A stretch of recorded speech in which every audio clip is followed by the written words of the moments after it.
Hey guys, in this video we're going to be talking about purchasing service credits from the state of Washington. Now this is something that comes up all the time and a lot of people ask me about it, and they all want to know, should I purchase service credits from the state of Washington?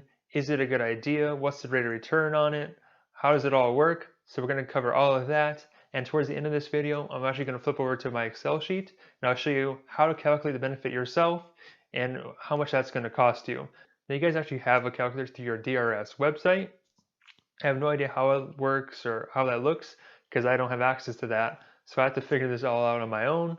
So bear with me when I go through it on the Excel sheet. So before we get further into this video, make sure you hit that big red subscribe button down below right now to become a member of my community and so you don't miss any future updates like this one. Also, if you haven't done so yet, make sure you check out my tax-free masterclass. The link is in the description below to find out how to escape 6 different tax traps that await you in your retirement. All right, so on with service credits. So what is it? So basically you guys are allowed to purchase service credits from the state of Washington to increase your pension. Now anybody's eligible to do this as long as you're a vested member. So as far as I can tell, the only way to purchase service credits is you either have to retire from your job working for the state of Washington or you have to separate service. Then on that application form, there'll be a section that says yes, I want to purchase service credits. Now the amount of service credits you can purchase is in increments from 1 month up to 60 months or 5 years. And the cost that you'll pay will be based on your age that you go to purchase these credits at. So typically speaking, the older you are when you purchase service credits, the cheaper they'll be because they're on the hook to pay that money for a short amount of time. So the older you are, the less you pay. So really what a service credit is you're purchasing these things from the state in the form of an annuity. So this is an irrevocable decision. So if you decide to purchase service credits, know whatever money you fork over to them is theirs to keep. You can't get that back. So it's a permanent decision. So make sure you do your research before diving into it. Another important thing you want to know about purchasing service credits is it's not going to make you eligible for an earlier retirement. Your early retirement is based on years of working, physically working years. You have to have 30 of them. So if you're 62 with 28 years of service, you can't just go ahead and buy 2 years to get your 30 years and then walk out the door the next day. It's not going to work that way. However, these service credit years that you purchase will still apply and work the same way as all your other years. So it's going to be based on the same benefit formula. So 1% if you're on plan 3 or the 2% formula if you're on plan 2. And they are eligible to still receive the cost of living adjustments. So that 0 to 3% raise you guys get every July once you start taking your pension. Another thing to know is when you're going to purchase these service credits, the money has to come from a source other than your plan 3 funds. You can't use your plan 3 at retirement to just purchase more years. So if you're wanting to purchase service credits, the money has to come from somewhere else, i.e. your savings, IRAs, DCP, 403b, really anywhere except for your plan 3 money.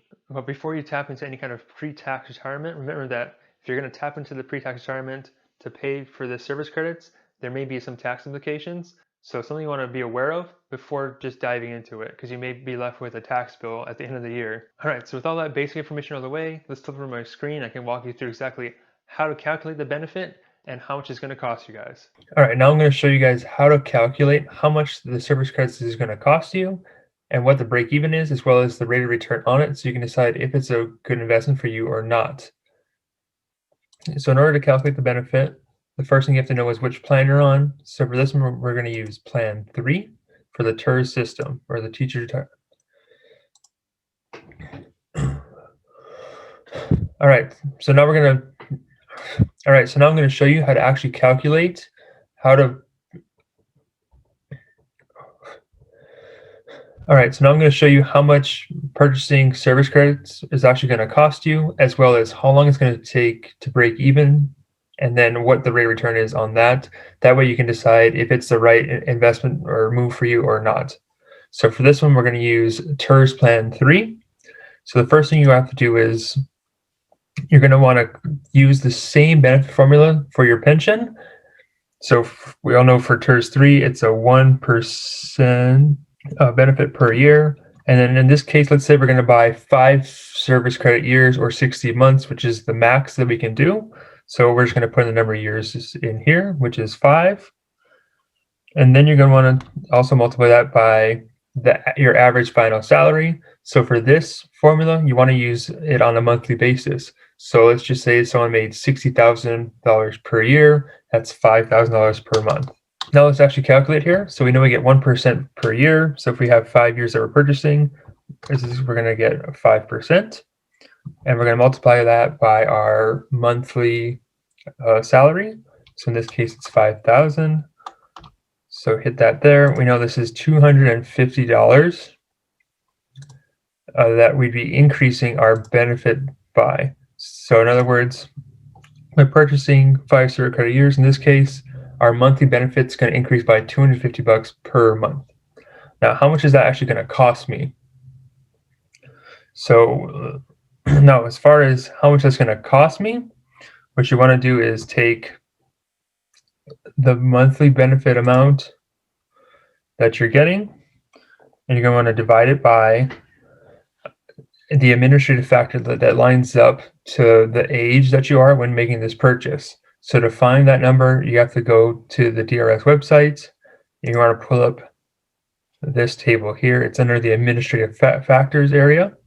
So you can see this one is for TERS 2 and TERS 3. If you're on PERS or SERS, you're going to have a different table with different numbers.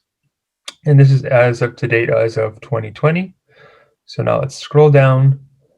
And let's say in this case, we are 62 years old.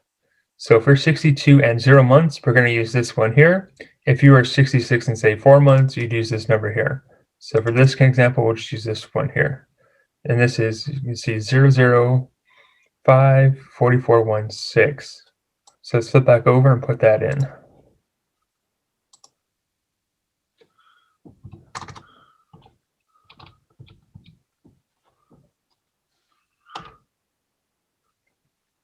So we see that the cost is $45,942.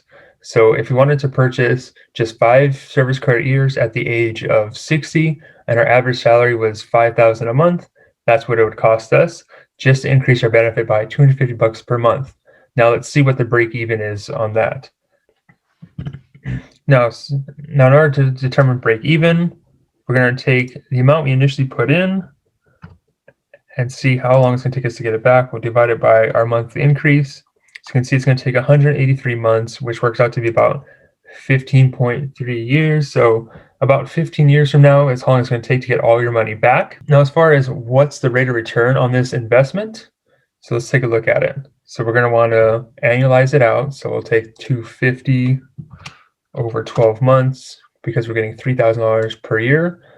And then you want to go ahead and take that annual amount that you'd be getting over your initial investment of nearly $46,000. In this case, our rate of return is about 6.53%. So actually not bad at all, especially because that's done on a guaranteed basis. So as we live longer past those 15 years, that's how much rate of return you'd be getting on this investment. All right, hope that was helpful for everybody. Make sure you hit that subscribe button down below and check out these videos over here for more information on your retirement benefits. And remember that your future depends on what you do today.